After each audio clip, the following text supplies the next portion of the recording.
So today is a holiday, a national holiday in Ukraine. It's Ukrainian Defenders Day, and I am deeply grateful for our defenders and their families. And this is the people who are paying the highest price for protecting democracy. So I feel it's important to begin with that. Russian invasion of Ukraine in 2014 caused an outburst of war, so-called war literature, novels, sketches, short stories, essay diaries, memories. And the first books was published in 2015. Until 2019, the amount of these books exceeded 600. And Jeffrey Stefanuk translated into English a long read by Ganna Skorkina. And this long read is titled War Books, Recording the Russo-Ukrainian War in Crimea and Donbass. And it was a first attempt to make a catalog and categorize all books, poetry, novels, essays, nonfiction, comics, graphic novels dedicated to current war. As you know, as everything in Ukraine, literature is also very decentralized and extremely diverse. So you can find any genre.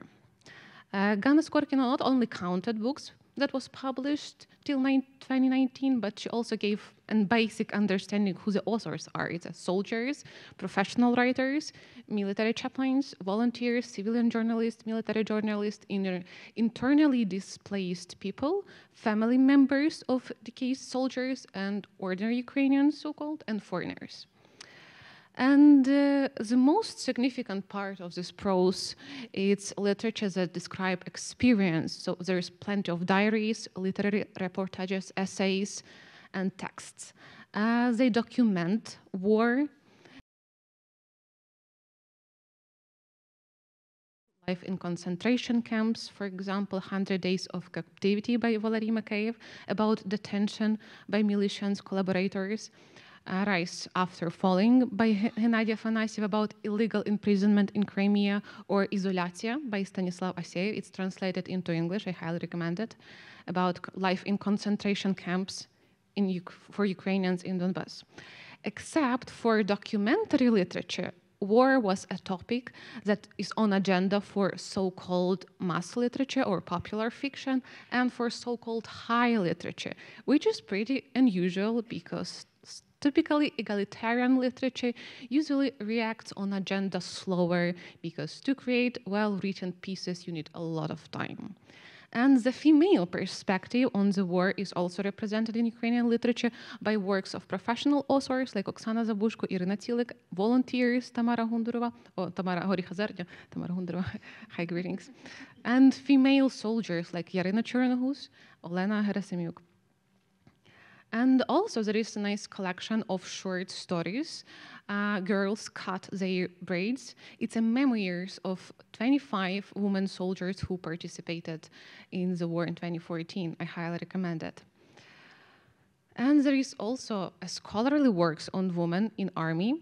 It's called Invisible Battalion. It's open access. You can find it online, about women's participation in military operations by sociologists from Kyïv Mohyla Academy, not only, Tamara Martsynyuk, Anya Kvit. It's also very fascinating. And contemporary Ukrainian writers do not have a lot of institutional support for covering war or documenting it. Translation programs are underfinanced. I mean before full-scale military invasion, and there is no government programs to support literary works of veterans. Nevertheless, since 2019, books dedicated to war have become more noticed. That they were translated, got a lot of international awards, and you know, give me a second. They got a lot of international awards, and unfortunately, few of the writers already was killed during this war. So it's pretty sad, but I hope we still can enjoy their books and keeping them alive by reading their works. And in 2019, I were presenting a paper, and I was willing to talk about Ukrainian perspective, Ukrainian narratives in all these works. And then I had a question. Ukrainians are writing about the war, so probably Russians are also writing the war. What are they writing? So I read what this war means for Ukrainians, but what does it mean for Russians? And that was a very interesting question for me and a challenge, because it was hard to find such work because prominent Russian writers do not write about war. They do not join volunteering battalions, and the best Russian poet does not die in the trenches. Nevertheless, I found novels, a lot of novels written by Russian authors about current Russian-Ukrainian war and Russian invasion into Ukraine, and they have several features. And one of the most important features, that part of these books that described Russian invasion into Ukraine was written before the invasion of Ukraine. Yeah. In 2009 was published a fantasy called Battlefield is Sevastopol by George Savitsky. In 2011 it got a prize, was presented on a literary festival. A lot of information, you can find all this literary festival in my paper. You may feel the plot and the spirit of this book from just short piece of it. Near future, the Russophobic policy of Ukrainians' orange authorities provoke a new war. Americans and Turkish peacekeepers occupy Sevastopol. Breaking all international agreements, nuclear aircraft carrier Ronald Reagan near the Black Sea. He came there from Iowa. And what can destroy these monsters? Only Russians' missiles. So you feel the spirit, right? The same year, George Savitsky published one more so-called fantasy titled The Battlefield in Ukraine, Broken Trident. No, it's not broken, you can see it. And the same, the annotation of the book, year 2010. Having provoked riots, the Orange Nazis unleashed a civil war in Ukraine. With the help of peacekeeping continent of NATO, under cover of American aviation and armored vehicles, Western Ukrainians Punisher, with the tridents on shoulders, I have it on my chest, begin exterminating Russian-speaking population, erasing entire cities from the face of the earth. Poltava is in fire, Dnipropetrovsk is destroyed. Towns on the left bank of Dnipro, Crimea, Novorossiya are rising against the invaders. Nice fiction. And in 2009, another novel was published by Fedor Berezin, and the narrative is the same. It's number of books with the same plot, different names of the heroes. And I won't read the whole list of such books. The plot is always the same. A number of these books was presented on different literary festivals. Some of them were held in Kharkiv, for example. These books got awards. And very interesting case that on 2016, New Yorker published an interview with Fedor Berezin. The interview was made by Jack Heath, who I should know Russian, because Fedor Berezin's books have never been translated. Like Ukrainian literature about the war, fiction I mean, it was massively translated into English, but these things, of course, they are not translated into English. And in the interview begins with the mention of the Berezin's current occupation. He's a deputy minister of defense of DNR and best supporter of Igor Strelkovek, right hand. Berezin got education in Russia, worked there, suddenly came in Donbass, but Jack Heath introduced him in the following way: his local fighter became the deputy of defense minister, and he is very unusual rebellion. Berezin is unlikely leader in any war before he took that place. He was a writer. In this interview, the interviewer, Jack Heath, 3 times highlights that Berezin radically changed occupation. He was a writer and became a fighter. Nevertheless, even if you Google English Wikipedia, you can find that Berezin is a professional combatant. In 1977, he entered anti-aircraft defense forces training school in Russia, graduated it in Russia, served as an anti-aircraft officer, first in Kazakhstan, then in Far East, and then he came to Donbass.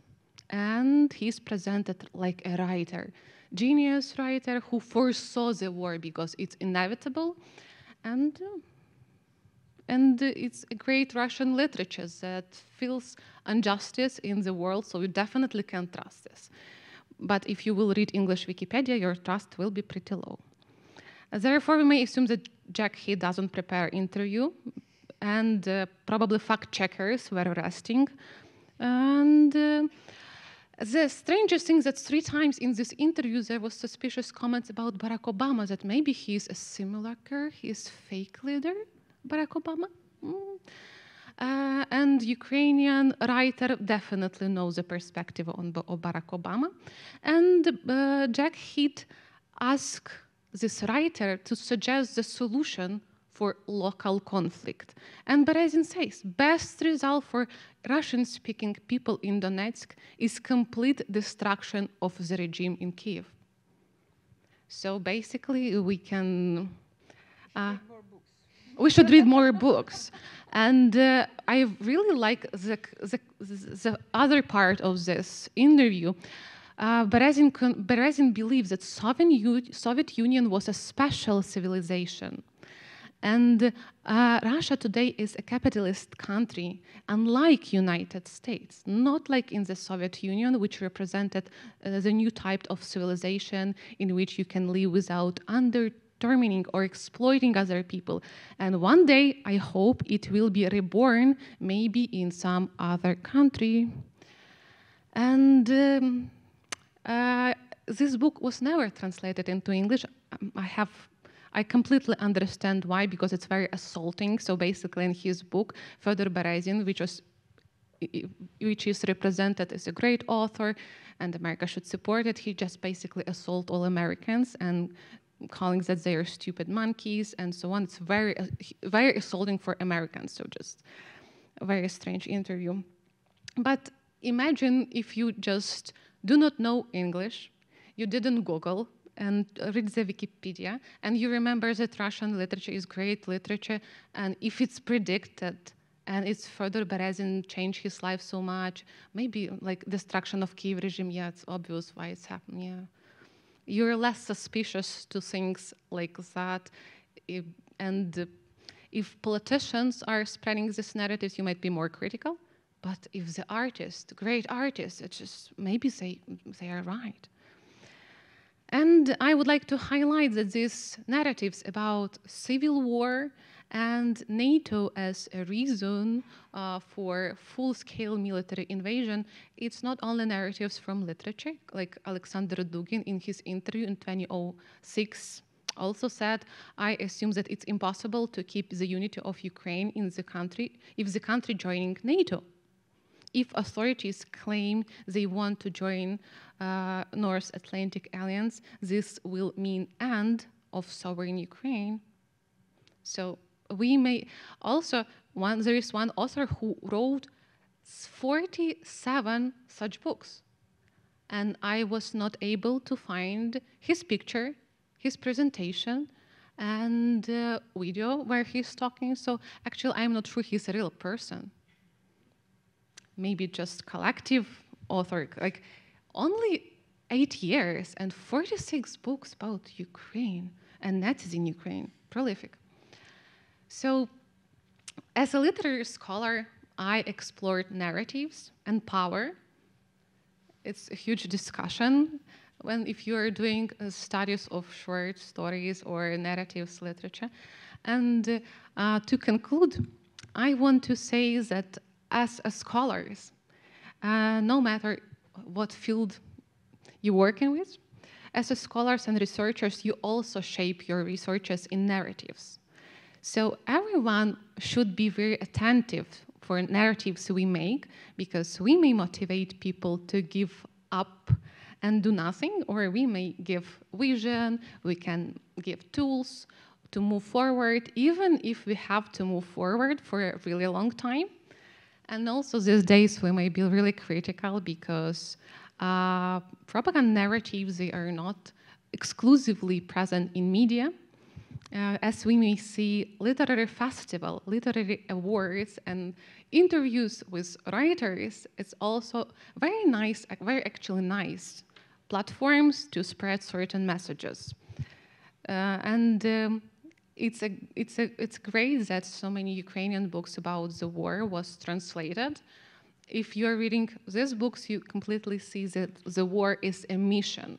It's a mission to restore Soviet Union. That's mission to denazify Ukrainians. That's why these authors believe the violence can happen. But if you read Ukrainian books, you can definitely explore a lot about trauma, about resilience, and about memories.